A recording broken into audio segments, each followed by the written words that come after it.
Anda kembali di Nusantara Petang dan kita masih di segmen Dialog Nusantara Petang masih membahas mengenai Bansos di 2021 ini bersama dengan Mas Fajar Hirawan, peneliti senior CSIS. Mas Fajar, ini Anda mengatakan tadi bahwa memang Bansos ini diberikan kepada masyarakat dan juga untuk mengenai efektivitas dari Bansos sendiri, ini kan sebenarnya adalah upaya dari pemerintah untuk mempercepat ataupun meningkatkan daya beli masyarakat untuk percepatan penanganan pemulihan ekonomi nasional. Nah, apakah ini cukup efektif?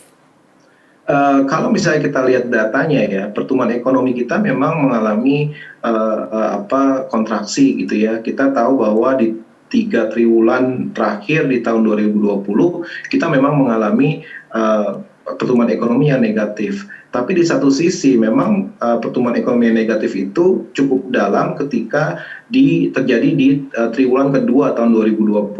Kemudian lama-kelamaan di triwulan ketiga dan keempat, walaupun masih negatif, itu trennya tetap positif gitu ya. Nah, satu hal yang mungkin bisa kita ambil kesimpulan dari perbaikan itu mungkin salah satunya sebenarnya adalah dari dampak dari penyaluran bantuan sosial itu sendiri. Yang tadi saya sebutkan bahwa memang kalau kita bicara masalah konsumsi rumah tangga itu kontribusinya itu sangat besar sekali gitu ya, 55 sampai 58% terhadap pertumbuhan ekonomi. Nah, kalau misalnya pertumbuhan ekonomi semakin membaik, ya berarti kan kalau kita lihat triwulan kedua memang kan bansos itu masih belum tersalurkan secara merata. Tapi kalau di triwulan ketiga dan triwulan keempat itu kan sudah mulai tuh bansos disalurkan ke penerima-penerima di hampir seluruh wilayah Indonesia yang terdampak. Jadi menurut saya kalau ditanya efektivitas bansos, di mana-mana negara itu butuh untuk menyokong daya beli masyarakat. Karena kalau kita bicara kan sekarang dana pemulihan ekonomi nasional itu kan juga banyak sekali dialokasikan untuk perlindungan sosial. Karena apa? Karena pemerintah sudah aware, sudah sadar betul bahwa ketika terjadi krisis, kapanpun, apapun yang diakibatkan oleh pandemi atau yang lainnya, itu pasti yang harus ditolong itu adalah konsumsi rumah tangga terlebih dahulu. Karena apa? Karena kontribusinya sangat besar. Jadi bansos menurut saya sangat efektif. Iya, nah ini terkait dengan kita evaluasi di tahun 2020 yang lalu, ini kan terjadi beberapa kasus korupsi terkait dengan Bansos ini. Nah, dari masalah mungkin mekanisme atau proseduralnya, ini apa yang harus diperbaiki agar tidak terjadi lagi kasus-kasus korupsi ke depannya? Yang pertama yang pasti terkait dengan pemuktahiran data tadi, dan kalau bisa memang pemerintah khususnya dalam hal ini Kementerian Sosial bisa mulai melaksanakan sebuah kebijakan yang berbasis bukti dan data.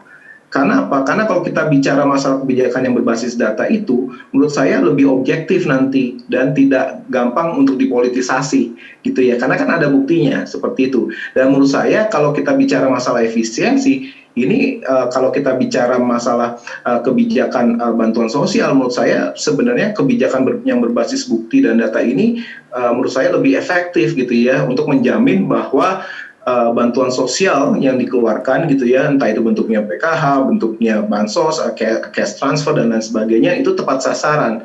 Jadi kalau misalnya kita bicara masalah monitoring dan evaluasi pada akhirnya, itu juga lebih gampang kalau kita memiliki basis data yang baik dan kita melaksanakan kebijakan yang tadi berbasis bukti dan data. Dan menurut saya sih manfaatnya sangat besar sekali ya, dan menurut saya mudah-mudahan tidak lagi terjadi hal-hal yang pernah terjadi di tahun 2020 ketika terjadi permainan dalam besaran bansos itu sendiri. Walaupun kalau dilihat individual itu sedikit gitu ya, 10.000, 5.000 atau 10.000, tapi bayangkan itu berapa juta orang, dikali berapa juta orang yang harus kita kalikan, besarannya cukup luar biasa menurut saya. Jadi itu yang mungkin bisa menjadi salah satu solusi kebijakan yang berbasis bukti dan data. Iya, kalau mengenai tepat sasaran tadi, ini kan beberapa waktu lalu sempat menggunakan data calon penerima vaksin dari data KPU. Nah, ini cukup valid tidak sih, Mas Fajar?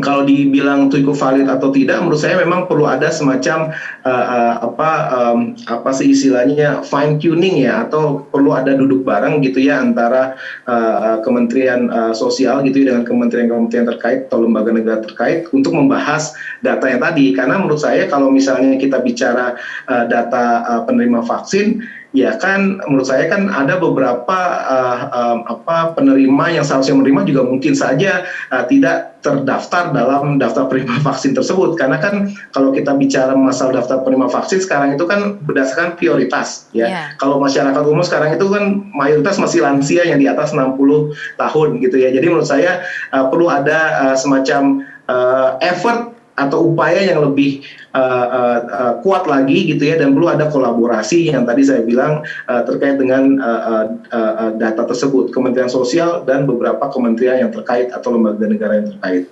Ya, kalau kita bicara mengenai bentuk-bentuk bantuan yang diberikan oleh pemerintah untuk percepatan penanganan pemulihan ekonomi nasional atas penanganan COVID-19 ini kan Bansos ini memang mendapatkan evaluasi ataupun mendapatkan tanggapan yang cukup positif dari berbagai kalangan begitu ya. Agak berbeda dengan kartu prakerja. Nah ini plus minusnya atau mungkin bisa diberikan begitu pandangannya bagaimana dengan, karena tentunya kan kalau Bansos ini memang secara langsung diterima, tetapi mungkin kelemahannya adalah membuka banyak celah untuk korupsi, sementara kalau kartu taruhlah kita sebutkan kartu prakerja ini memang secara tidak langsung begitu ya, secara tidak langsung diterima begitu kelemahannya, tetapi kelebihannya adalah tentunya akan mudah ditelusuri secara aliran dananya begitu. Kalau boleh jujur, ini terkait dengan personal judgment saya apabila membandingkan bansos gitu ya, seperti cash transfer program dan lain sebagainya dengan kartu prakerja. Mungkin kalau dari sisi dampak gitu atau urgensi, memang bansos paling urgent untuk segera disalurkan bagi masyarakat yang berdampak. Tapi kalau dari sisi adopsi teknologi gitu ya, terkait dengan kapasitas mereka gitu ya, pelaksana program kartu prakerja, menurut saya kita bisa lihat bahwa mereka lebih advance dari sisi pengelolaan dan bagaimana cara mereka untuk attach dengan teknologi digital. Karena selama ini kan kalau kita lihat bahwa kalau misalnya terkait dengan penerima kartu prakerja, mereka kan biasanya hanya melalui smartphone mereka sendiri gitu ya, misalkan mendapatkan voucher dan mendapatkan sebuah insentif tertentu gitu ya, dan mereka juga melakukan pelatihannya melalui smartphone mereka. Kalau misalnya kita bicara masalah urgensi, memang kalau dilihat kartu prakerja ini sebenarnya buat jangka panjang gitu ya, bagaimana caranya mendorong ekonomi khususnya di jangka panjang. Tapi kan sekarang ini kita butuh sesuatu yang sifatnya quick win gitu ya dalam jangka pendek. Nah menurut saya jangka pendek ini mau tidak mau ya kebijakan fiskal khususnya terkait dengan kebijakan bantuan sosial ini, ya ini adalah quick win bagi pemerintah untuk menetralisir atau bisa menstabilkan gitu ya perekonomian Indonesia yang memang sudah jatuh akibat adanya pandemi COVID-19 ini ya. Dan menurut saya memang ya tadi kalau kita boleh fair gitu ya, dari urgensinya memang urgent bansos, tapi kalau dari sisi penggunaan teknologi gitu ya terkait dengan kebijakan berbasis data dan lain sebagainya, menurut saya kartu prakerja patut diapresiasi. Bayangkan kalau ini bisa digabung gitu ya, plus minusnya, menurut saya itu menjadi suatu hal yang luar biasa gitu ya, kalau misalnya mereka bisa saling mengisi satu sama lain. Nah ini mengenai bansos di tahun 2021 ini dengan adanya vaksin, di mana mungkin kita harapkan angka penderita COVID-19 ini menurun, kemudian juga perekonomian semakin meningkat. Nah ini apakah skema ataupun program bansos secara langsung ini harus diteruskan ataukah harus dikombinasikan dengan cara-cara seperti mungkin kartu prakerja dan yang lainnya ini harus lebih banyak, atau seperti apa nanti kira-kira? Ya, menurut saya memang lagi-lagi di sini kita harus lihat perkembangan perekonomian minimal di pertengahan tahun 2021 ini. Kalau misalnya memang sudah karena kan target pemerintah adalah bagaimana caranya kita berada di kisaran 4,5 sampai 5,5% kalau tidak salah gitu ya, 4 sampai 5% pertumbuhan ekonomi di tahun 2021. Nah, apabila memang kita sebenarnya momentumnya kita lihat di pertengahan tahun ini, apakah memang mengarah ke sana gitu ya, apakah memang sudah mengalami tren peningkatan gitu ya sejak triwulan pertama, ya nanti kita lihat pastinya menurut saya memang perlu ada evaluasi, dan menurut saya kalau tahun 2021 ini kan sebenarnya besaran dari dana pemulihan ekonomi nasionalnya itu kan hampir sama gitu ya, sampai dengan 700 triliun ya kurang lebih gitu ya.